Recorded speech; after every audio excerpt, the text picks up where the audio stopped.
എല്ലാവർക്കും നമസ്കാരം. ബിസിനസ് ചെയ്യുന്ന ആളുകളും ഇത് മാനേജ് ചെയ്യുന്ന ആളുകളൊക്കെ എപ്പോഴും ശ്രമിച്ചുകൊണ്ടിരിക്കുന്ന ഒരു കാര്യമാണ് ബിസിനസ്സിൽ നല്ല മാറ്റങ്ങൾ കൊണ്ടുവരിക എന്നുള്ളത്. പലപ്പോഴും നോക്കിക്കഴിഞ്ഞാൽ ഈ ട്രാൻസ്ഫോർമേഷൻ അഥവാ മാറ്റങ്ങൾ പരാജയപ്പെടുന്നതിൻ്റെ മുഖ്യമായ കാരണം അതിൽ ഫണ്ടമെൻ്റലായി ശ്രദ്ധിക്കേണ്ട ചില കാര്യങ്ങൾ ശ്രദ്ധിക്കാതെ പോകുന്നത് തന്നെയാണ്. അതിനുള്ളൊരു പരിഹാരമാണ് നമ്മളിന്ന് ഡിസ്കസ് ചെയ്യുന്നത്. ഒരു സക്സസ്ഫുള്ളായിട്ടുള്ള ട്രാൻസ്ഫോർമേഷൻ നമ്മുടെ ബിസിനസ്സിൽ ആഗ്രഹിക്കുന്നുണ്ടെങ്കിൽ, നല്ല മാറ്റങ്ങൾ ബിസിനസ്സിൽ ആഗ്രഹിക്കുന്നുണ്ടെങ്കിൽ ശ്രദ്ധിക്കേണ്ട 6 ടീകളെ പറ്റിയാണ് നമ്മളിന്ന് ചർച്ച ചെയ്യുന്നത്. അതിൽ ആദ്യത്തെ ടീ എന്ന് പറയുന്നത് ട്രസ്റ്റ്. നമ്മുടെ സ്ഥാപനത്തിൽ നല്ല മാറ്റങ്ങളൊക്കെ കൊണ്ടുവരണമെങ്കിൽ ആദ്യം കൂടെ നിൽക്കുന്ന ആളുകളുടെ വിശ്വാസം എടുക്കാൻ സാധിക്കണം. അതായത് ഒരു ഓപ്പൺനെസ് കൾച്ചർ, ട്രാൻസ്പെറൻസി, കൊളാബറേഷനൊക്കെ നമ്മുടെ ഇടയിൽ കൊണ്ടുവരാൻ സാധിക്കണം.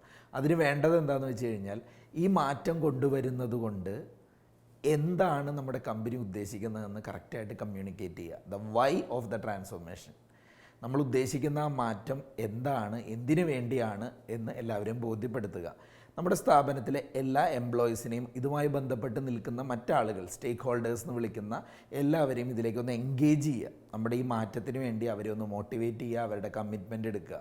ഒരു ട്രാൻസ്പെറൻ്റായിട്ട് നമ്മൾ ഇത്തരം മാറ്റങ്ങളിലൂടെയൊക്കെ കടന്നു പോകുമ്പോൾ നമ്മുടെ കമ്പനിക്ക് എന്ത് നേട്ടം, അവർക്ക് എന്ത് നേട്ടം എന്നൊക്കെ ക്ലിയറായിട്ട് തന്നെ കമ്മ്യൂണിക്കേറ്റ് ചെയ്യുക. എല്ലാവരുടെയും ഭാഗത്തു നിന്നുള്ള ആ ഒരു സപ്പോർട്ട് അതിനെടുക്കുക. ആ ട്രസ്റ്റാണ് ആദ്യത്തെ കാര്യം. 2, ടാർഗറ്റ് ഉണ്ടായിരിക്കണം. ടാർഗറ്റ് ഉണ്ടാവുക എന്ന് പറയുമ്പോൾ സ്വാഭാവികമായിട്ടും വ്യക്തമായൊരു ഗോൾ ഉണ്ടായിരിക്കണം.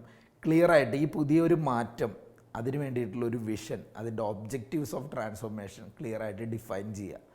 എങ്ങനെ ഇരിക്കും ആ മാറ്റം വരുമ്പോൾ ഉണ്ടാകുന്ന രീതി എന്തായിരിക്കും, അവസ്ഥ എന്തായിരിക്കുമെന്ന് വളരെ സ്പെസിഫിക് ആയിട്ടും മെഷറബിളായിട്ടും ടൈം ബൗണ്ടായിട്ടും ഒക്കെ ഗോൾസ് സെറ്റ് ചെയ്ത് കാണിച്ചു കൊടുക്കുക.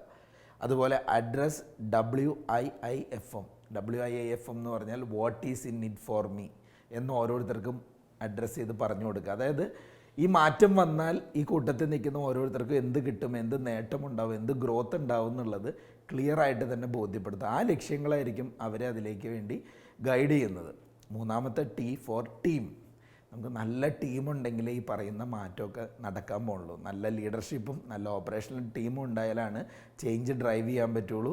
ആ ടീമിന് നെസസറി ആയിട്ടുള്ള സ്കില്ലുണ്ടെന്നും അക്കൗണ്ടബിലിറ്റി ഉണ്ടെന്നും കറക്റ്റ് അലൈൻമെൻറ്റ്, അതിനുവേണ്ടിയാണ് ഓർഗനൈസേഷൻ സ്ട്രക്ചർ, ഡിപ്പാർട്ട്മെൻറ്റ് സ്ട്രക്ചറൊക്കെ സെറ്റ് ചെയ്ത് നല്ലൊരു പവർഫുൾ ടീം കൾച്ചറൊക്കെ കൊണ്ടുവന്ന് ഇംപ്ലിമെൻറ്റേഷൻ ഉറപ്പുവരുത്തണം, റിസൾട്ട് ഉറപ്പുവരുത്തണം. അല്ലെങ്കിൽ ഡിസ്കഷൻ മാത്രമേ ഉണ്ടാവുള്ളൂ, റിസൾട്ട് ഉണ്ടാവില്ല. അപ്പോൾ എഫക്റ്റീവായി പ്രവർത്തിക്കുന്ന നല്ലൊരു ടീമിനെ സെറ്റ് ചെയ്യണം. 4ാമത്തെ T ഫോർ ടൈം ലൈൻ. എന്ത് മാറ്റത്തിനും നമ്മളൊരു സമയം നിശ്ചയിക്കണം. ഒരു റിയലിസ്റ്റിക് ആയിട്ട്, പ്രാക്ടിക്കലാവുന്ന എന്നാൽ അല്പം അംബീഷ്യസ് ആയിട്ട് നമ്മൾ നല്ല ഉത്സാഹത്തോടുകൂടി പ്രവർത്തിച്ച് നടത്തിയെടുക്കാൻ പറ്റുന്ന ഒരു ടൈം ലൈൻ ആ ട്രാൻസ്ഫോർമേഷന് സെറ്റ് ചെയ്യണം. എന്നിട്ട് ആ ട്രാൻസ്ഫോർമേഷൻ ടൈമിനെ നമുക്ക് ഫേസസ് ആക്കി തിരിക്കണം, കറക്റ്റ് മൈൽ സ്റ്റോൺസ് വെച്ചിട്ട്. 1ാം ഘട്ടത്തിൽ നമ്മൾ എവിടെ എത്തിയിരിക്കും, 2ാം ഘട്ടത്തിൽ നമ്മൾ എവിടെ എത്തിയിരിക്കും, അതിന് എത്ര സമയമാണ് നിശ്ചയിച്ചിട്ടുള്ളത്, അതിൻ്റെ ഒരു പ്രോഗ്രസ് മോണിറ്റർ ചെയ്യുക. ടൈമും സ്കോപ്പൊക്കെ ആവശ്യാനുസരണം അഡ്ജസ്റ്റ് ചെയ്ത് നമുക്ക് പ്രാക്ടിക്കലി അച്ചീവബിൾ ആണെന്നുള്ള രീതിയിൽ പോവുക. കാരണം ഇമ്പോസിബിൾ ആയിട്ടുള്ള ഗോൾസ് സെറ്റ് ചെയ്താൽ അത് തന്നെ ഡിമോട്ടിവേറ്റഡ് ആവും. അപ്പോൾ എന്ത് സെറ്റ് ചെയ്യുമ്പോഴും നടക്കാവുന്നതായിട്ട് പ്ലാൻ ചെയ്യുക. 5ാമത്തെ T ഫോർ ടൂൾസ്.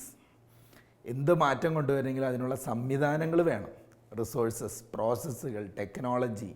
ഇവിടെയൊക്കെയാണ് പല സ്ഥാപനങ്ങളും കൺസൾട്ടൻസിനെയൊക്കെ അപ്പോയിൻറ്റ് ചെയ്യുന്നത്. കാരണം ആ മാറ്റം കൊണ്ടുവരുന്നതിന് വേണ്ടിയിട്ട് സംവിധാനങ്ങൾ സെറ്റ് ചെയ്യണം. ആ സംവിധാനങ്ങളും അതിനനുസൃതമായിട്ടുള്ള അതിനെ ഓരോന്നിനെയും സപ്പോർട്ട് ചെയ്യുന്ന പ്രോസസ്സുകളും ടെക്നോളജിയും റിസോഴ്സുകളൊക്കെ ഫൈൻഡ് ഔട്ട് ചെയ്ത് ആ ട്രാൻസ്ഫോർമേഷനെ എളുപ്പമാക്കുക എന്ന പ്രവൃത്തിയാണ് ഏറ്റവും ഇമ്പോർട്ടൻ്റ് ആയിട്ടുള്ളത്. 6ാമത്തെ കാര്യം ട്രാക്കിംഗ്. നമ്മൾ എന്ത് മാറ്റം കൊണ്ടുവരുമ്പോഴും അതിൻ്റെ ഒരു പ്രോഗ്രസ് അസസ് ചെയ്ത് പോകണമെങ്കിൽ പെർഫോമൻസ് മെട്രിക്സ് വേണം, മോണിറ്ററിങ് സിസ്റ്റംസ് വേണം. എങ്ങനെയാണ് നമ്മുടെ പ്രോഗ്രസ്സും അത് എത്രത്തോളം ഇമ്പാക്റ്റ് ഉണ്ടാക്കിയെന്ന് എങ്ങനെ മെഷർ ചെയ്യും.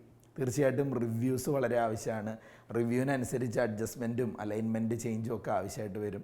നമ്മുടെ സ്ഥാപനത്തിൻ്റെ എല്ലാ സ്റ്റേക്ക് ഹോൾഡേഴ്സ് എന്ന് പറയുമ്പോൾ എല്ലാ തരത്തിലും ഈ പ്രോസസ്സുകളെ സപ്പോർട്ട് ചെയ്യുന്ന ആളുകൾ decisions based on data, based on review ഒക്കെ എടുക്കുന്ന അവസ്ഥ വരുമ്പോഴാണ് അക്കൗണ്ടബിലിറ്റി ഒക്കെ കൂടുതൽ എടുക്കുന്നത്. അപ്പോൾ ഇടയ്ക്കൊരു ഉഷാറ് തോന്നുന്നു ട്രാക്കിങ് റിവ്യൂ ഒക്കെ നടത്തി കുറച്ച് കഴിയുമ്പോൾ ഇതിലൊന്നും കാര്യമില്ല എന്ന് പറഞ്ഞ് മാറി നിൽക്കരുത്. കൺസിസ്റ്റൻ്റ് ആയിട്ടുള്ള ഒരു ട്രാക്കിംഗ് ഇവാലുവേഷനിലൂടെയാണ് ട്രാൻസ്ഫോർമേഷൻ സാധ്യമാവുന്നത്.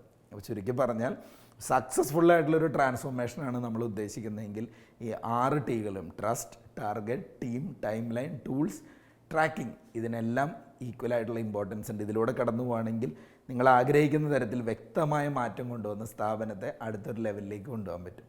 Thank you.